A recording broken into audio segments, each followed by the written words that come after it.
Hello student, कल मैंने आपको चैप्टर 1 छत्तीसगढ़ी खंड में फर्स्ट चैप्टर का थोड़ी सी थोड़ा सारांश बताया, लेखन के बारे में बताया था, उनकी रचनाएं बताई थी, कृतियाँ बताई थी, भाषा शैली समझाई थी आपको।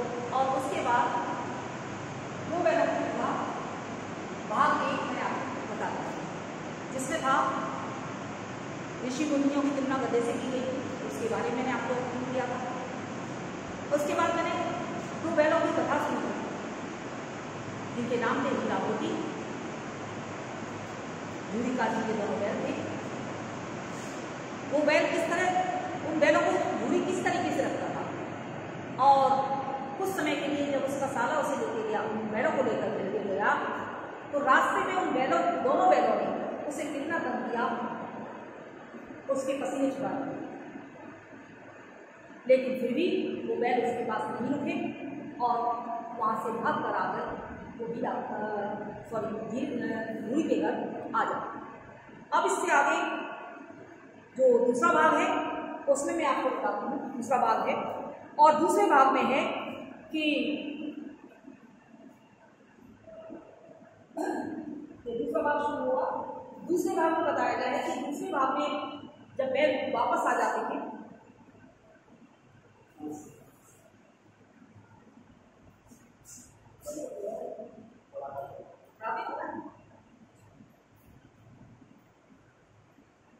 दूसरे भाग में बताया गया है कि जब बैल वापस आ जाते हैं धूरी के पास तो धूरी का साला दूसरे दिन फिर आता और आकर वो फिर बैलों को अपने साथ ले जाता। अब की बार वो बैलों को गाड़ी में रोक कर ले जाता। पहले वो बैलों को ऐसे ही ले गया था तो रास्ते में उन्होंने बहुत कम किया था। अब की बार उन्हें वो गाड़ी में रोक कर ले जाता है। जब गाड़ी में रोक कर ले जाता है तो दोनों बैल फिर उसी तरीके से उसे तंग करते हैं, बहुत परेशान करते हैं। एक हीरा आगे तो वो गाड़ी खींचता है तो मोती पीछे गाड़ी खींचता है। गाड़ी चलते चलते रास्ते में ले जाते हुए एक समय ऐसा आता है कि जब वो दोनों जो मोती था वो उसे गड्ढे में गिराने की कोशिश करता है, लेकिन हीरा उसे संभाल लेता है। हीरा सहनशील स्वभाव का बैल था। वो समझता था कि हम बैल हैं तो हमें इतना तो पढ़ना है।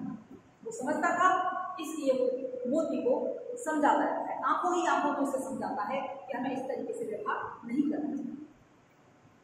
गाड़ी में जुटे हुए आखिरकार वो गया के घर पहुंच गए और गया पहले से ही उनसे नाराज था तो पहले जैसा ही उसने व्यवहार किया। दोनों बैलों को और मोटी रस्सियों से बांध दिया और बांधने के साथ साथ फिर वही उनके सामने सूखा भूसा डाल दिया।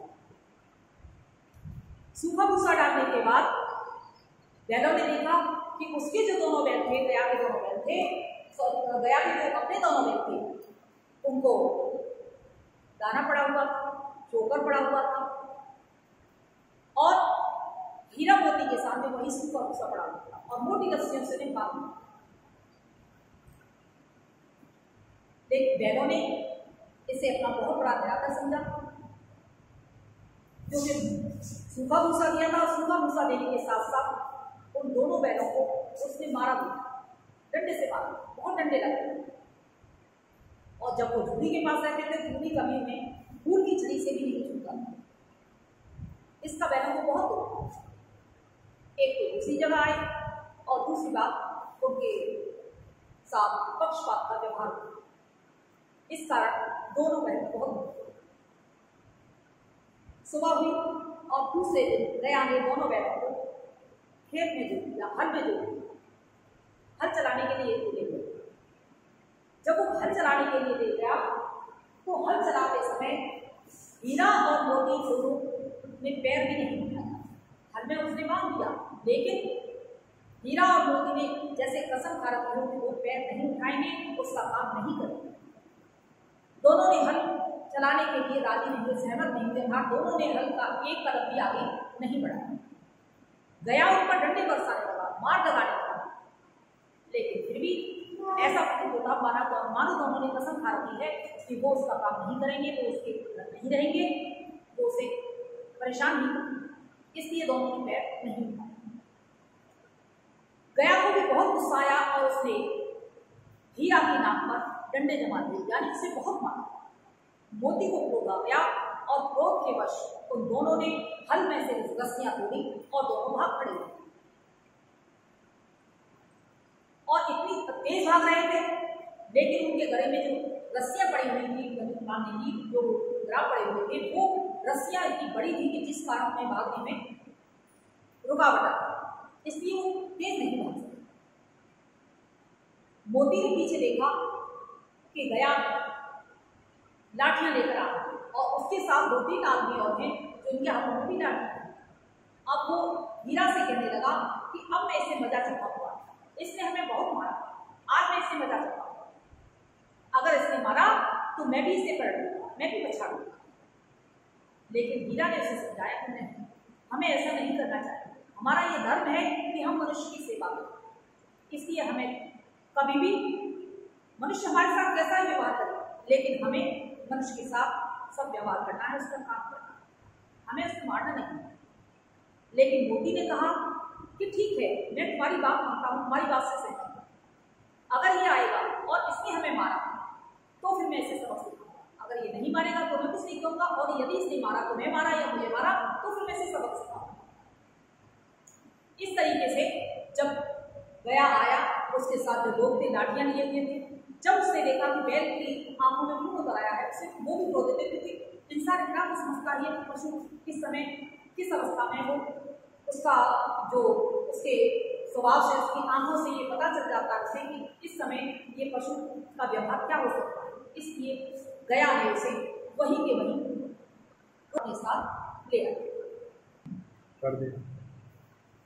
अब बच्चों ने आपको बताया जब वो गया उन्हें अपने साथ गया, उन्हें वापस ले आया और वापस लाकर उसने फिर उन्हें और मोटी रस्सी से बांध दिया और उनके सामने वही सूखा भूसा डाल दिया। यानी मोती दिन में एक इसलिए रहेगा कि हमारी लाठियां मुझे मारेगा तो मैं भी तो खुद दूंगा। जब हीरा ने इससे समझाया तो हमें मारना नहीं है, हमारा धर्म है, हमारा कर्तव्य है कि हमें इंसान की सेवा करनी है। तो मोदी थोड़े से गुस्से वाले स्वभाव का था, क्रोधी स्वभाव का था, इसलिए वो अपने मन में ऐड कर दिया, उसे बहुत गुस्सा आया, इसलिए वो अपने मन में ऐड करेगा कि इतनी इसका बात पड़ी है, फिर भी हमसे कह रहा है कि हमें कुछ नहीं करना। अब जब मैंने अभी आपको बताया कि मोती के तेवर देखकर, मोती के आंखों को देखकर गया वहीं तक वहीं शांत पड़ गया और दोनों बैलों को चुपचाप ले आया और ना कर उसने दोनों बैलों को बांध दिया और वहीं सूखा भूसा डाल दिया। आज वही सूखा भूसा लाया गया, लोग भोजन करने लगे। उस वक्त छोटी लड़की रोटियां लेकर निकली और दोनों को मुंह में लेकर चली गई। उस एक रोटी की रोटी से इनकी भूख को क्या शांत होती, पर दोनों के हृदय को बात भोजन हो गया। यहाँ भी किसी सज्जन का आवास है, लड़की भैरवी थी, उसकी मां मर चुकी थी, सौतेली माँ उसे मार दिया थी, इसलिए इन दिनों से उसे एक प्रकार की आत्महत्या हो। यानी गया के घर में गया के भाई बहनों की एक छोटी बच्ची थी, उसकी माँ मर चुकी थी, उसकी सौतेली माँ थी जो उसे बात बात पर मारती थी, उसके साथ बहुत बुरा व्यवहार।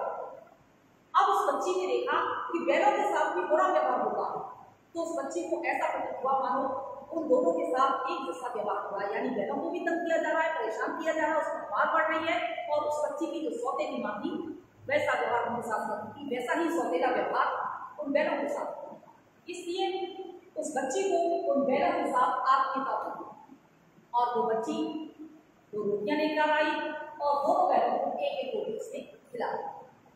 रोटी खाकर उनकी भूख शांत तो नहीं हुई, लेकिन उनका मन प्रकट हो गया, यानी मन को तसल्ली हो गई कि गया के घर में भी कोई इंसान है, कोई सज्जन है, अर्थात कौन, वो छोटी बच्ची, वो लड़की।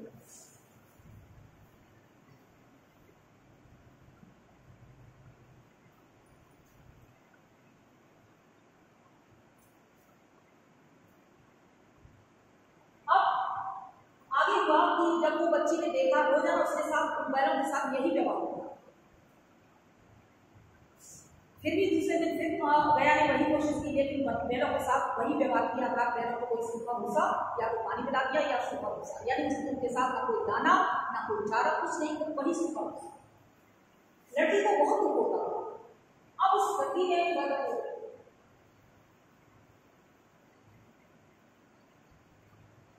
बच्ची ने, वह लड़की ऐसी थी कि उस दिन तो रोटी खिलानी, लेकिन वह प्रतिदिन ऐसे ही आने लगी।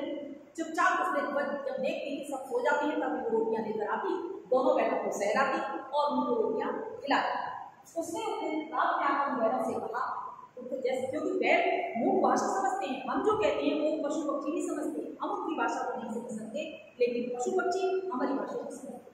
तो उस बच्ची ने बैलों से कहा कि यहाँ तुम लोगों को कि नाक में नकेल डालने की बात हो रही, यानी नाक में जो रस्सी पड़ती है उसे बोलते हैं नकेल।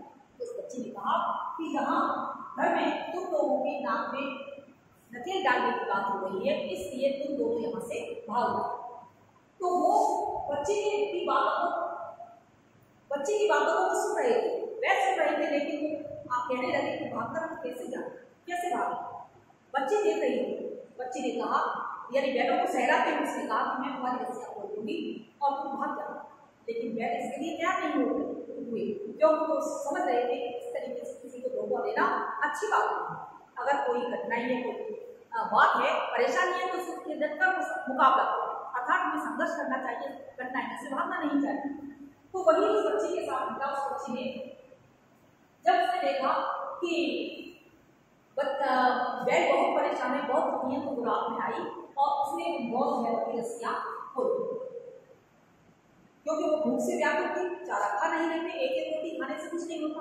इसलिए वो बच्ची आई और उस बच्ची ने उन बैलों में गले की रस्सियां खोल दिया। बैल इतने पर भी नहीं भागी, तो उसने उन्हें उठाने की कोशिश की, उन्हें समझाया कि उठो और भाग जाओ, फिर भी बैल नहीं भागा।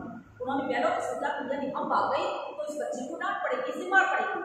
लेकिन फिर जब उस बच्ची ने कहा कि ओ दादा उठो, ऊपर वाले बैल भागे जा रहे हैं, यानी इस बच्ची ने शोर मचा दिया, वो बैल भागे जा रही है, ताकि यह सुनकर उस बच्ची का शोर सुनकर वो बैल भाग जाए। वो वहां से भगाना चाहती थी, इसलिए सोचा कि बैल भाग जाए, इसलिए वो शोर मचा दिया कि दादा जल्दी आओ, ऊपर वाले बैल भागे जा रहे हैं। यह सुनकर वो दोनों बैल वहां से भाग गए।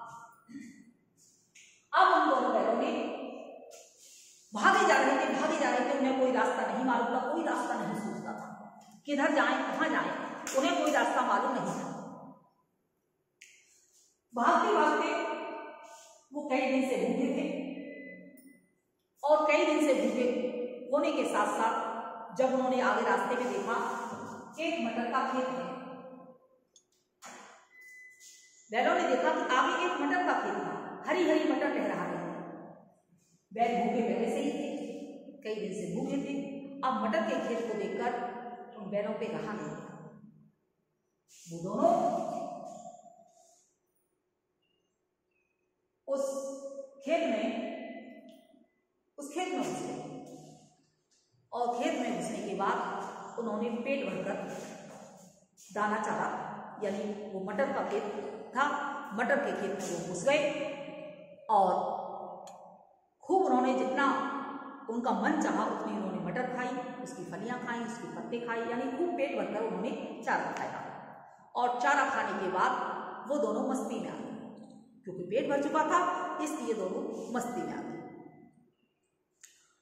मस्ती में आने के बाद एक दूसरे के साथ धौल धप्पा करने लगे, या कुलेट करने लगे, अर्थात आपस में एक दूसरे को टच कर सींग मिलाकर, एक दूसरे को चाट कर, एक दूसरे को आपस में अपना प्रेम प्रदर्शित करने लगे, अपना प्रेम दिखाने लगे।